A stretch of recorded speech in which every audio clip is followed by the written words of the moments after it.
From the Fox Studios in New York City, this is Maria Bartiromo's Wall Street. And happy weekend to all. Welcome to the program that analyzes the week that was and helps position you for the week ahead. I'm Maria Bartiromo. President Trump capping off a busy week with a big announcement on global tariffs as his administration ramps up its regulation rollbacks. EPA Administrator Lee Zeldin taking aim at the legal backbone of climate policy, proposing to scrap the Obama-era regulations on greenhouse gases, calling it one of the greatest deregulation moves in American history, and one that Energy Secretary Chris Wright says is long overdue. We need to restore some common sense around climate change or energy. We don't want to tell people what car to drive or what kind of shower head to use or what their hot water heater should look like. We want Americans to choose and businesses to compete to serve them. But the left, well, they are having a meltdown and vowing to fight the repeal.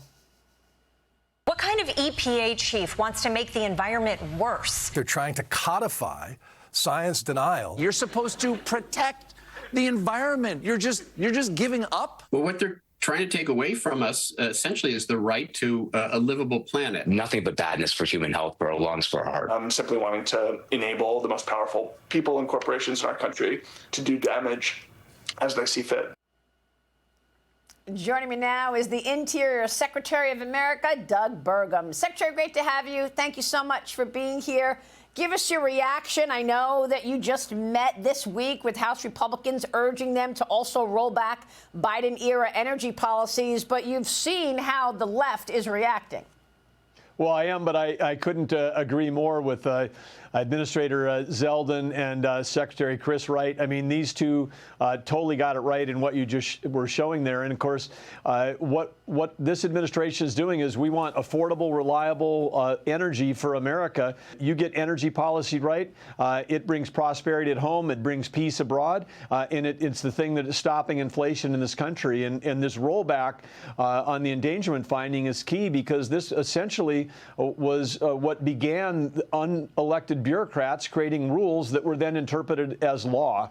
And Lee Zeldin is correct to point out, I mean, if Congress wants to regulate CO2, they can pass laws to do so, but you can't stretch other laws that weren't intended for that into all these regulations, which were trying to restrict consumer choice and raise the price of everything in this country.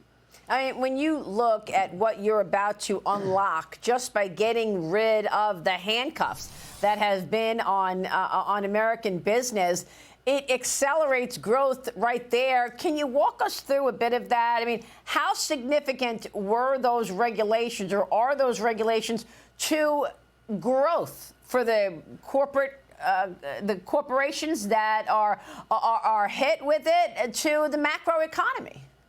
Well, that's the perfect question, Maria, because these regulations, if you add them up over the last couple of decades, it's been trillions of dollars of additional cost that have been paid by U.S. consumers because of the forced increase in prices because of these regulations. You remove that, you lower price, you increase consumer choice, and then you free up that capital to go towards productive uses. And then you tie it in with President Trump's agenda, which is other forms of deregulation, including speeding up permitting. If a corporation gets together, the board decides we're going to do a project, they make the approval at the board level, and the dollars sit there, and then that corporation or company or even small business has to wait for years to get a permit, that capital gets just clogged in the arteries of our economy. By speeding up permitting, by rolling back regulation, you're freeing up trillions of dollars economy, and that's why, again, with the great GDP numbers this week, they're just going to continue to keep rolling in because President Trump is building an economy based on lower taxes, lower regulation, more capital infusion, and then the trade deals that he signed the last week have been amazing in terms of record amounts of foreign direct investment coming into our country. The only way our future could be brighter is if the Fed got the interest rates lower. And Secretary, this week you also advanced President Trump's energy agenda by ending that special treatment for green energy sources like wind. You're now considering halting future offshore wind lease sales and blocking new wind developments on federal lands. Democrats are sounding the alarm on this one as well. You even have celebrities like Samuel L. Jackson rushing to defend wind turbines. Watch this. These giants are standing tall against fossil fuels, rising up out of the ocean like a middle finger to CO2. Deep beneath the waves, they can become artificial reefs, creating habitats for sea life to grow. Your thoughts? Well, America, we've been subsidizing wind with taxpayer dollars for 33 years, back to 1992. This is an industry that's never been able to stand on its own 2 feet. It is expensive in its unreliable sources, and then of course offshore is the most expensive of all of those. And of course there's all kinds of issues that we're seeing. When you spend years building these undersea platforms and you're pounding and pounding and pile driving, then you're digging cables that connect all those towers to each other and bring them in. The amount of disturbance offshore. Talk to the commercial fishermen and see how they like them. We're under a mandate on the federal government does regulate offshore territory in our country beyond like a 3-mile statute. That's federal ground. But we have a mandate for multiple use. That means it has to work for the fishermen. It means it has to work for the wildlife. And if we're destroying commercial fishermen, if we're killing untold number of birds, migratory birds, and we got dead whales washing up on shore, and all of this was greenlit by the so-called environmental groups within the Biden administration, we just have to take a hard look on this. And of course, again, when we've had during this heat the last week that we've had, there have been days this last week, Maria, where the PJM grid, think Pentagon to Wall Street, 60 million people in the Northeast. We've had points of time during this last week when only 1% to 2% of all the electricity in that grid area is coming from wind and solar. Wow. These are unreliable sources. At the same time, on those days, on these hottest days of the summer and the coldest days of the winter in that area, 92% of that is coming from baseload power that includes our traditional sources of fuel and nuclear. That's where it's coming from. It's not coming from wind and solar. Very interesting. Yeah, and the whales washing up is particularly disturbing. But you mentioned the cutting of red tape, the permitting red tape, but you're also reopening California's long-stalled Santa Ynez offshore oil field. This is interesting. On the global front, the president is striking new strategic energy deals, most recently with South Korea and Pakistan. Tell me why the California part of this story is important. Well, it's interesting. People forget because they look at California today and they say, wow, this is a state that must be trying to compete to have the highest cost of energy. They do have always among the highest cost of gasoline at the pump because of their tax structure and their fighting of infrastructure like pipelines. They've also got among the highest electricity rates in the nation, 3 times higher than many other states for a kilowatt of electricity. And of course, there are companies there.